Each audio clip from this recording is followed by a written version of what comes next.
సుమన్ టీవీలో మీ personal and business promotions కోసం కింది నెంబర్కి కాంటాక్ట్ చేయండి. గాండ్ల కుల పెద్దలందరికీ కూడా నా హృదయపూర్వకంగా నమస్కారం తెలియజేసుకుంటున్నా. అదేవిధంగా అందరికీ నూతన సంవత్సర శుభాకాంక్షలు తెలియజేసుకుంటున్నాను.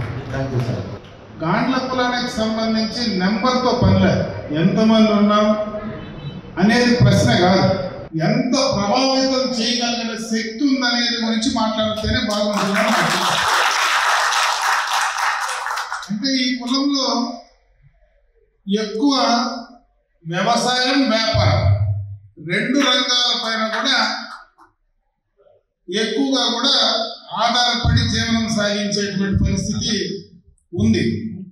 అప్పుడే అమరేంద్ర బాబు కూడా 2-3 విషయాలు చెప్పాడు. చిత్తూరు, పలమనేరు, కుప్పం అని. ప్రధానంగా కొంత మన పక్కన తమిళనాడు రాష్ట్రం ఉంది, అక్కడి నుంచి కూడా ఎక్కువ మంది ఈ ప్రాంతానికి గతంలో మనమందరం కూడా మద్రాసు రాష్ట్రంలో ఉండేటప్పుడు, అప్పుడు సమైక్య రాష్ట్రం, ఈరోజు ఆంధ్ర రాష్ట్రం ఉంది, కానీ ఆంధ్ర రాష్ట్రం పుట్టక ముందు నుంచినే మనకందరికీ కూడా మద్రాసు క్యాపిటల్గా ఉండేది సౌత్ ఇండియాకు. అప్పటి నుంచినే ఈ కులాల యొక్క ప్రభావితం ఈ ప్రాంతంలో ఎక్కువ ఉంది. ఈరోజు కుప్పంలో కావచ్చు, పలమనేరులో కావచ్చు, చిత్తూరులో కావచ్చు, ఎక్కువ వ్యవసాయ భూములు కానీ ఎక్కువ వ్యాపారాలు కానీ వాళ్ళ చేతుల నుంచినే గతం నుంచి నడుస్తూ ఉన్నాయి. ఇక్కడ నేను చిన్నప్పటి నుంచి చూసాను, మా తండ్రి గారు తాతల కాలం నుంచి. ప్రధానంగా ఈ పట్టణంలో, ఈ పలమనేరు పట్టణంలో ఎక్కువ అటు చిన్నగాండ్ల మీద కానీ పెద్దగాండ్ల మీద కానీ పూర్తిగా అక్కడ ఉన్న పట్టణం మొత్తం, అటు వీకోట ప్రాంతం కానీ అన్ని ప్రాంతాల్లో, నాకు రాయలపేట కావచ్చు, వీకోట కావచ్చు, బైరెడ్డిపల్లి కావచ్చు, అన్ని టౌన్ల హెడ్ క్వార్టర్లో నివసించి ఎక్కువ ప్రజలకు అందుబాటులో ఉపయోగకరంగా ఉండేటువంటి ప్రాంతం ఆ రోజు నుంచి. అంటే వ్యాపారం ఒక లాభాపేక్ష కాకుండా వ్యాపారం ద్వారా ఆ చుట్టుపక్కల ఉండేటువంటి రైతాంగానికి, ప్రజలకు కూడా కొన్ని సేవ చేసేటువంటి కార్యక్రమాలు కూడా అవకాశాలు ఉన్నాయి. దాన్ని చేసేటువంటి ఈ కులస్తుల గురించి నేను ఎక్కువ చెప్పాల్సిన పని లేదు. అయితే నేను చెప్పాల్సింది ఒకటే, మా తండ్రి గారు రాజకీయాల్లో ఉన్నప్పుడు కానీ, ఆ తర్వాత నేను రాజకీయాల్లోకి వచ్చిన తర్వాత కానీ, అటు పూనూరు కావచ్చు, ఇటు పలమనేరు కావచ్చు, మా తండ్రి గారికి పూర్తిగా పర్సనల్ అసిస్టెంట్ గా రవి ఉండేటాడు. గాండ్ల కులస్తులే ఎప్పుడు ఏ లెటర్ డ్రాప్ చేయాలని ఆయన. అప్పటి నుంచి కూడా అక్కడ కూడా పూనూరులో ఎక్కువ గాండ్ల కులస్తులతోనే కలిసి పెరిగాం. ఇక్కడ పలమనేరుకు వచ్చిన తర్వాత కూడా మీతోనే ఎక్కువగా కూడా కలిసి ఉన్నాం. ముఖ్యంగా నాది కుటుంబం, ఎందుకంటే ఈ రోజు కాదు, రాజకీయాలుగా పార్టీలు రకరకాలుగా ఉండొచ్చు, కానీ ముఖ్యంగా వాళ్ళ తండ్రి గారు కానీ తర్వాత రాజీవ్ కానీ ఇక్కడ తెలుగుదేశం పార్టీ స్థాపించినప్పటి నుంచి కూడా ఆ కులం పూర్తిగా కూడా దాంతో వెన్నంటి ఉంది. ఈ రోజు పలమనేరు ప్రాంతంలో తెలుగుదేశం పార్టీ పటిష్టవంతంగా ఇంకా నడుస్తూ ఉందంటే దానికి ప్రధానంగా వెన్నంటి ఉండి మీ కులం నడిపించిందని ఈ సందర్భంగా మరొకసారి గుర్తు చేస్తా ఉన్నా. ఈరోజు 2-3 చిన్న కార్యక్రమాలు అడిగారు. 2009 నుంచి 2014 ఏం చేశామని. మీరు అడిగింది ఎప్పుడు కూడా మాకు చేతనైంది, చేయగలిగింది, ఏమడిగారు అని కాదు, కానీ మా శక్తి మేర చేయడానికి నేను సిద్ధంగా ఉంటానని చెప్పి మరొకసారి మీకు తెలియజేస్తున్నాను.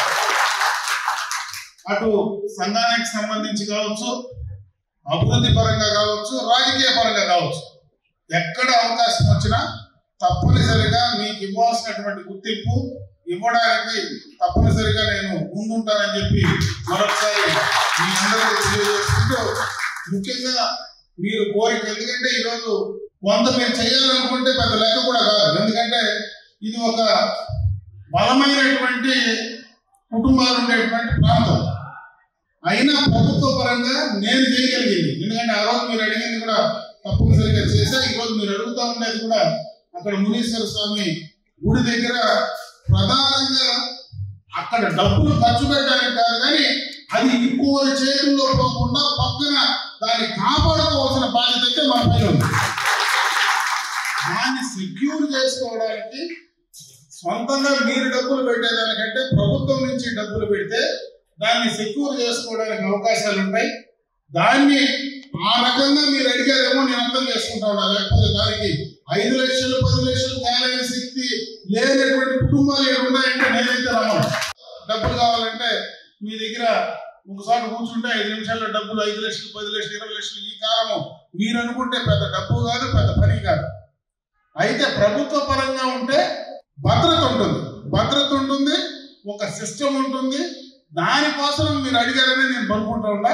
ఆ భద్రతను కాపాడడానికి అయితే నేను ఖచ్చితంగా మీ మధ్యకే వచ్చేసిన. ఇప్పుడు పొలంలోనే నేను కూడా కాపురం ఉంటా ఉన్నాను కాబట్టి మీరు ఏ రోజైనా రావచ్చు, ఎప్పుడైనా రావచ్చు.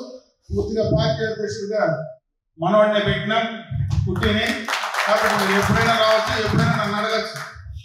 ఈ కార్యక్రమాన్ని క్యాలెండర్ ఆవిష్కరణ కానీ మిగతా కార్యక్రమాలు కానీ ఇవన్నీ కంప్లీట్ చేద్దాం. మళ్ళీ మీరు మాట్లాడిన తర్వాత ఇంకేదైనా ఇష్యూస్ నా దృష్టికి తేవాలంటే కూడా తప్పనిసరిగా మీరు ఎప్పుడైనా ధైర్యంగా రావచ్చు. మా ఇల్లు మీ ఇల్లు అనుకోండి, మీకు ఇక్కడ ఏమి ఇబ్బంది లేదు. ఏ నిమిషంలో అర్ధరాత్రి వచ్చినా కూడా మీకు అందుబాటులో చేయడానికి మీ ప్రజాప్రతినిధిగా, మీ మనిషిగా, అంటే శాసనసభ్యుడిగానే చెప్పట్లే, నేను అమర్నాథ్ రెడ్డిగానే మీకు మాట్లాడుతా ఉన్నా.